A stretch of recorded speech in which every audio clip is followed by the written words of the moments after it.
నమస్తే, this is Sourya. Welcome to our channel. ఈరోజు మనతో పాటు డాక్టర్ ఒంగిపురపు రవికుమార్ గారు ఉన్నారు. HR mind management psychologist. So almost అందరికీ కూడా very familiar face sir. So మనకి ఇప్పుడు చూసుకుంటే ఇప్పుడున్న నవే డేస్లోని ఈ ఫాస్ట్ ఫార్వర్డ్ జనరేషన్లో ఎక్కువ సూసైడ్స్ అనేవి, అలాగే మైండ్ స్టేబిలిటీ అనేది లేకుండా పోతుంది. సో ఏంటి రీజన్స్, అసలు దాన్ని ఎలా కంట్రోల్లో పెట్టుకోవచ్చు? సో ఇవన్నీ కూడా సార్తో డిస్కస్ చేద్దాం. నమస్తే డాక్టర్.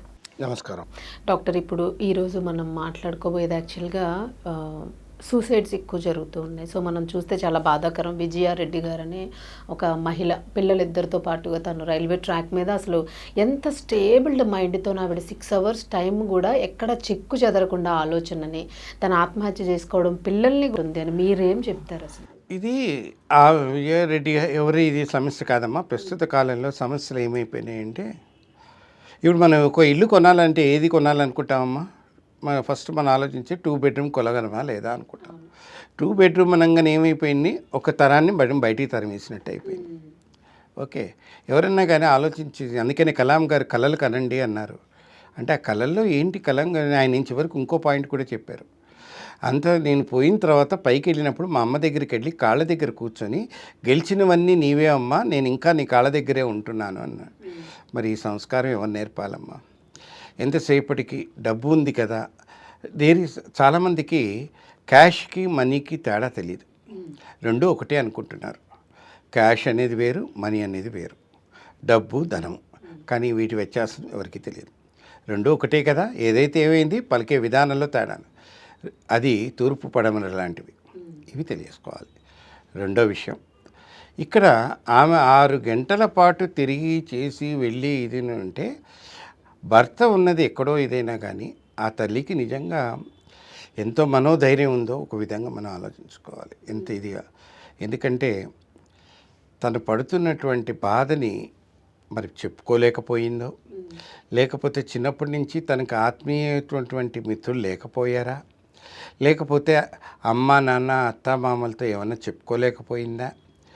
మరి టెక్నాలజీ పెరిగినప్పుడు ప్రతిరోజు భర్తతో వీళ్ళందరితో ఉండి ఇంకా వెళ్ళాలనుకున్నప్పుడు చూసారా, పళ్ళల్లో అన్నీ ఉన్నాయి కానీ ఒక షుగర్ పేషెంట్ అన్నీ తినడానికి నోట్లో నూరినా కూడా తినలేడు. అలాంటి పరిస్థితులు ఉన్నాయి పెద్దల జీవితం. అంటే ఏ రోజు తుఫాన్ వస్తుందో, ఏ రోజు వరద వస్తుందో కాగితపు పడవ లాంటి జీవితాలు అయిపోయినాయి. పడవకి హోల్ పడితే ఏముందమ్మా? అది రెండో అంశం. అక్కడ ఆ తల్లి పడుతున్నది, ఆమె ఎలా ఆలోచించిందంటే, నేను పడుతున్న వేదన నా పిల్లలు పడకూడదు అనే ఒక దీనిలో వెళ్ళింది. కానీ చాలామందికి తెలియదమ్మా, ఒక వ్యక్తి డిప్రెషన్లోకి వెళ్తూ ఇట్లా నెగిటివ్ అటెంప్ట్ చేసే ముందు మీరు ఒక 1-2 నెలల ముందర నుంచి వాళ్ళల్లో కొన్ని సిమ్టమ్స్ బయటపడతాయి. అది ఎవరు ఎక్కువ నోటీస్ చేయరు. మొట్టమొదటిగా స్నానం సరిగ్గా చేయరు, ఒంటరిగా ఉండటానికి కోరుకుంటారు, వీలైనంత మటుకు ఫుడ్ తిన్నారా, ఒక పూట మధ్యాహ్నం తిన్నావా, సాయంత్రం తిన్నావా అనేది ఆలోచించరు. 4వ విషయం, ఎవరి మీద నమ్మకం ఉండదు. ఇవి జరుగుతున్న వీటిలలో ముందర తెలుసుకోరు. చుట్టూ ఉన్నది తెలియదు. ఫేస్బుక్లో ఉన్న లైక్స్ అన్నీ కూడా మీ లైక్స్ కాదు. వాట్సాప్లో చెప్పినటువన్నీ కూడా నీ నీతులు కాదు. అందుకనే మన పెద్దవాళ్ళంతా కూడా చెప్తారు, జీవితమే ఒక మహాభారతం, జీవితమే ఒక రామాయణం, జీవితమే ఒక భాగవతం, జీవితమే ఒక బైబిల్, జీవితమే ఒక ఇది. అంటే త్యాగం. ఎట్లా అయితే అన్ని దీంట్లో కూడా తెలుపు అనేది ఎలా స్థానం ఏర్పరుస్తుందో, గివింగ్ నేచర్ అనేది కూడా చాలా నేర్పించవలసింది. ఎప్పుడైతే గివింగ్ నేచర్ ఉండి చేసి, అందుకని శ్రీకృష్ణదేవరాయల ఆస్థానంలో ఈ గీత గీసి దీనికంటే చిన్న గీత గీయగలవా అని అన్నప్పుడు, దానికంటే పెద్ద గీసి సమస్యలు పెద్ద ఉన్నవి తెలుసుకుంటూ ఉంటే అప్పుడు మన సమస్య చాలా చిన్నగా ఉంటుంది. ఆ చిన్నతనంలో నుంచి మన సమస్యల నుంచి బయటపడగలుగుతాం.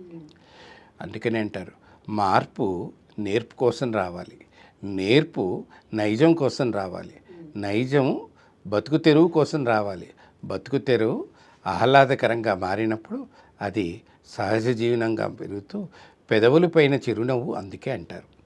అలాగే ఎప్పుడైనా సరే మొహం చూడంగానే ఎదుటి వ్యక్తికి wow I'm able to mean అన్నట్టుగా ఒక ఎంఎస్ సుబ్బలక్ష్మి ప్రపంచం అంతా చేసి ₹1,00,00,000 పైగా విద్యార్థులకు సహాయం చేసినటువంటి ఆ మహాతల్లిని ఎన్ని రకాలుగా ఇన్ని హింసలు పెట్టాయో తెలిసిన అది తెలిసిన వాళ్ళకి తెలుస్తుంది. అట్లాంటి కొంతమంది ఎంతో గొప్పవాళ్ళు ఉన్నారమ్మ మన దేశంలో. అందువల్ల మనం ఎప్పుడూ కూడా మంచి అనేది ఒక్క రోజులో బయటికి రాదు, కానీ చెడు అనేది ఒక్క క్షణంలో బయట తెలిసిపోతుంది. టెక్నాలజీ A1 వచ్చిన తర్వాత కూడా చాలా ప్రమాదకరంగా మారింది. ఇది ఆలోచించుకొని చేస్తే మీ బెడ్రూమ్లోకి టెక్నాలజీ రాకుండా ఎలా చేయగలరు అని ఆలోచించిన రోజు నాడు వైఫై ఎప్పుడైతే డ్రాయింగ్ రూమ్లో ఉంటుందో, హాల్లో ఉంటుందో, ఆ రోజు మీరు సురక్షంగా ఉన్నారని చెప్పి ఆలోచించుకోవచ్చు. అప్పుడు ఆమె చేసిన దీంట్లో మీకు ఇది అర్థమైతే తక్కినవన్నీ అర్థమైనట్టే. నిజమే సార్. సార్ అలాగే అంటే తనతో పాటు కానీ మీరు అన్నది ఎగ్జాక్ట్లీ కరెక్ట్.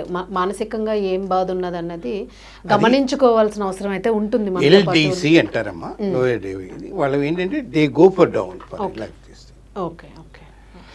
సో మనం అదొక రకంగా తీసుకుంటాం. అది ఇంకో ఎగ్జాంపుల్ కూడా నేను చెప్పాలనుకుంటున్నాను. ఒక పాప తనకి రీసెంట్గానే జరిగింది ఈ ఇన్సిడెంట్ కూడా. తనకు వివాహం చేసుకోవాలని అన్నీ చేసింది, కానీ తన మదర్ని ఎవరు చూడాలి అనే కాన్సెప్ట్లో కూడా తను కొంచెం బాధపడ్డది. అంటే ఇప్పుడు ఏమైపోయింది, ఒక స్త్రీ జీవితంలో 3 భాగాలు బాగుపడాల్సిన దాంట్లో ఒక భాగం దీంట్లో నలిగిపోతే తన జీవితం ఏంటి అనేది. తన తల్లిని చూసుకోవాలనుకుంది, తప్పేం లేదు, తన సంపాదన తన దీంట్లో చూసుకోవాలి. కానీ ఇది మొట్టమొదటి నుంచి మన దగ్గర ఏమైపోయిందంటే ఒక చిన్న ఇది, క్షమించాలి మాట అంటున్నందుకు, అబ్బాయి తల్లిదండ్రులు ఎంత ఇంపార్టెంటో అమ్మాయి తల్లిదండ్రులు కూడా అంతే ఇంపార్టెంట్ అమ్మాయికి. అక్కడ 20 సంవత్సరాల దాకా పెరిగిన అమ్మాయి యువతలకు వచ్చినప్పుడు ఒక్కసారి వాళ్ళని మర్చిపోమ. కానీ రెండో అంశం కూడా మనం ఆలోచించాలి. తల్లిదండ్రులు ఎప్పుడూ కూడా మొబైల్ ఉంది కదా, ప్రతి క్షణం ఫోన్ చేయకూడదు, వారానికి ఒక్కసారి కంటే ఎక్కువ చేయకూడదు. అందుకని మనం ఒక చిన్న విషయాన్ని మనం కూర్చోవచ్చు. ఇది బాపు గారు, రమణ గారు చెప్పిన దాంట్లో, కష్టాలు ఉన్నప్పుడు మా ఇంటికి రావద్దమ్మా, సుఖంగా ఉన్నప్పుడు రా ఇది అంటూ తండ్రి కూతురికి చెప్తున్న అంశం ఒక సినిమా మనం చూసాం. అది అర్థం చేసుకోగలిగితే కష్టం అనే దాన్ని విజయం ఎలా అయితే సాధించాలని తెలుసుకుంటే, ప్రతి క్షణం కూర్చున్నావా, నుంచున్నావా, చేస్తున్నావా, ఇదైందా అదైందా కష్టమైందా కాదు, భార్యాభర్తల మధ్య మాట్లాడుకునే శక్తిని పెంచగలిగే ధైర్యం అయితే ఇద్దరు తల్లిదండ్రులకి ఉండాలి. తర్వాత భర్తకి భార్యకి ఒక అంశంలో చాలా పరిజ్ఞానం రావాలి. ఎవరు ఏది చెప్పినా కూడా గుట్టు ఇప్పకుండా తన సమస్యలను పరిష్కరించుకునే స్థాయికి నీ విద్యా విధానం పనికొచ్చిన రోజునాడు నీ స్థాయిలో నువ్వు చేయగలిగితే, అందుకని అంటాడు చాణక్యుడు అంతటి వాడు చెప్పాడు, మొదటి గదిలో 5 పైసలు పెట్టి, రెండో గదిలో 10 పైసలు పెట్టి, మూడో గదిలో 20 పైసలు పెట్టి అట్లా మల్టిప్లై చేస్తే 64 గళ్ళల్లో పెట్టేటి కల్లా ఈ ప్రపంచంలో ఉన్నదంతా ఎలా అయితే సరిపోదో, ఆర్థిక పరమైనటువంటి అంశాలలో కూడా చిన్నప్పటి నుంచి పిల్లలకి పాలవాడికి ఎందుకు ఇస్తున్నాం డబ్బులు, పేపర్ వాడికి ఎందుకు ఇస్తున్నాం డబ్బులు, ఆటో వాడి డబ్బులు ఎందుకు ఇస్తున్నాము, ఇంట్లో ఖర్చులు ఏంటి, అంతేగాని పిల్లలకి మీకు అవసరమా, క్రెడిట్ కార్డు ఉంది అవి ఇవి అని అనుకోకుండా పిల్లలకి ఫైనాన్షియల్ ప్లానింగ్ కూడా కొన్ని నేర్పించి చేయగలిగి చేస్తే మటుకు వాళ్ళ యొక్క క్రెడిట్ కార్డు ఎప్పుడూ కూడా పనికి రాకుండా వాళ్ళకు వచ్చిన దానిలో సంపాదనలో వాళ్ళు బతకగలిగి చేయగలిగితే ఇటువంటి ఆత్మహత్యల నుంచి కొంచెం దూరం కాగలుగుతాం. ఇది మనం తెలుసుకోవాల్సింది.